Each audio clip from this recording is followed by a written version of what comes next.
Mr. Equity.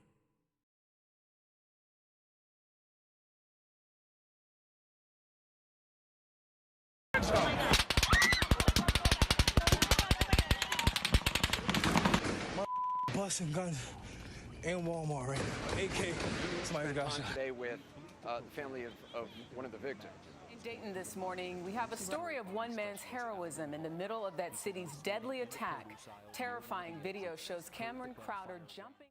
Today I'll be discussing the escalation of mass shootings that are taking place around the nation. I ask that you pray for the families that are coping with the loss of their loved ones. I suggest that interested parties seek weapons familiarization and safety training as a deterrent in the event that we're ever put in such an unfortunate situation. Also, you should know your state's laws regarding concealed and open carry. Regarding the mass shootings, I have more questions than answers. One thing I know for sure is that hurt people hurt people. I'm at a loss for words to describe how or why someone would commit such an act of terror. Is it mental health, or is it just pure hate or racism? Can you have one without the other? Mental health is evident. We never know what a person's going through or when they will break. However, even the perpetrators have families. Family members are the closest to those individuals and could potentially be the cause for the break or the prevention. Let's at all costs try to be the prevention. If you have a family member that is suffering from God knows what, a simple show of compassion or listening to their concerns can go a long way. It could also be the small gesture that could potentially save a life. If mental health is the cause, I think there should be easier access to mental aid without the added stress of figuring out how to pay for it. And I'm sure you agree, we've had enough mass shootings. I can't say that I feel completely safe in crowded places. Mass shootings as of late have distinctively targeted the same groups that senior political figures are suggesting should go back to their countries. The killers are bold concerning their agenda, and they often leave behind hate-filled manifestos echoing their disdain for immigrants and other races that they perceive pose a threat to the white race. I find that odd because I don't see other races committing similar acts of mass violence. In a racist manifesto, he allegedly wrote, Crucius expressed support for the Christchurch, New Zealand shooter and denounced the increasing Hispanic population in Texas.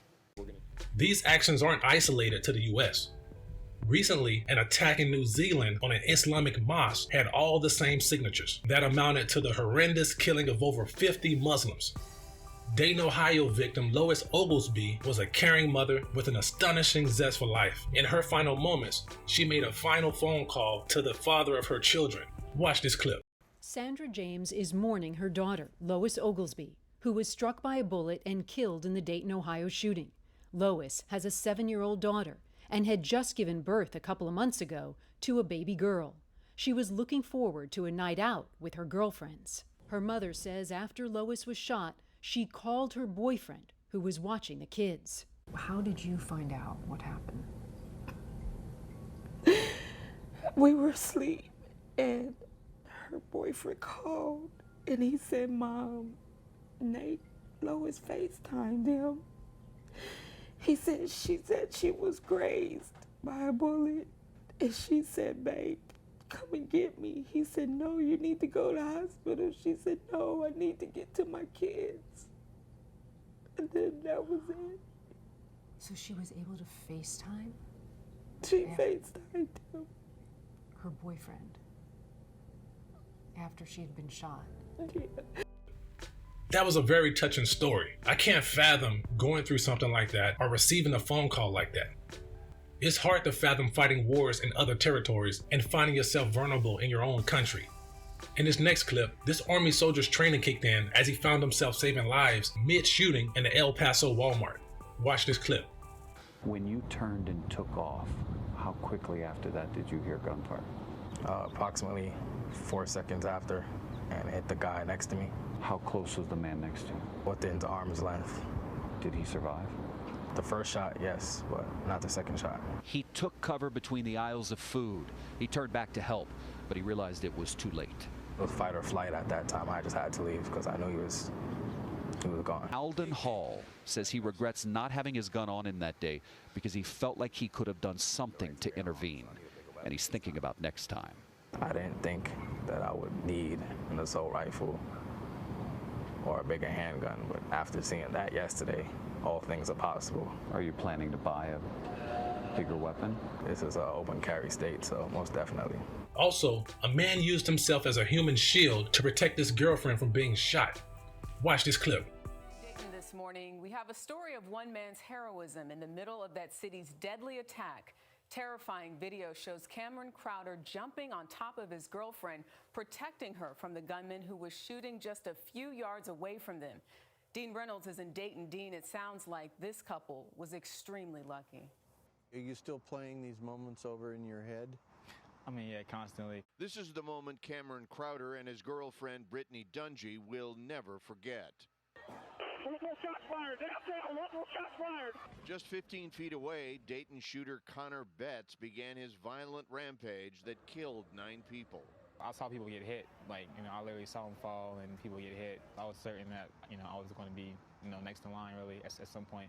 As bullets flew past them, the new father jumped on top of his girlfriend, shielding her from the gunfire. I can't imagine what your heart must have been beating like. Yeah, it was pretty nervous. I mean, I thought for sure that it was going to be my last day really being alive. You thought that by falling to the ground, you'd present less of a target? It was really about me getting her out of the way and, make sure that she was safe on the street. The horror was over 30 seconds later when police shot and killed the shooter. Why do you think you were spared? I mean, just the grace of God, really. I was just one of the lucky ones. There's no evidence that the perpetrators are members of a single organization. However, their creed are all one and the same. When a gun-related crime occurs, we often call people with guns to remediate the circumstances. I'd rather not be defenseless waiting on someone with a gun to come to the rescue. Odds are, I could likely be perceived as the perpetrator. Don't take my word for it. In this political climate, where oftentimes mass shooters are arrested without harm, and African Americans are killed in traffic stops when they inform the police officer that they're legally carrying a firearm. As a minority, and as a U.S. Armed Forces veteran, I'm pro-gun. I am also pro-identifying the right prerequisites that will limit the purchase of weapons by individuals with these intentions. There are few prerequisites to purchasing a gun. However, criminals and domestic terrorists will always access guns with no regard to the law. As I record this video, a California Highway Patrol officer was killed by a felon that should never have had a gun. Conflict resolution without a gun should be a major class taught prior to the sale of any weapon. Additionally, conflict resolution without show of force should also be exemplified by government leaders and police officials in their local and international affairs. That's all I have on the topic. Continue to pray for the families that lost loved ones. Identify organizations around you that can offer self-defense, weapons, and safety training. Meet me in the comments to discuss. Let's be more and do more.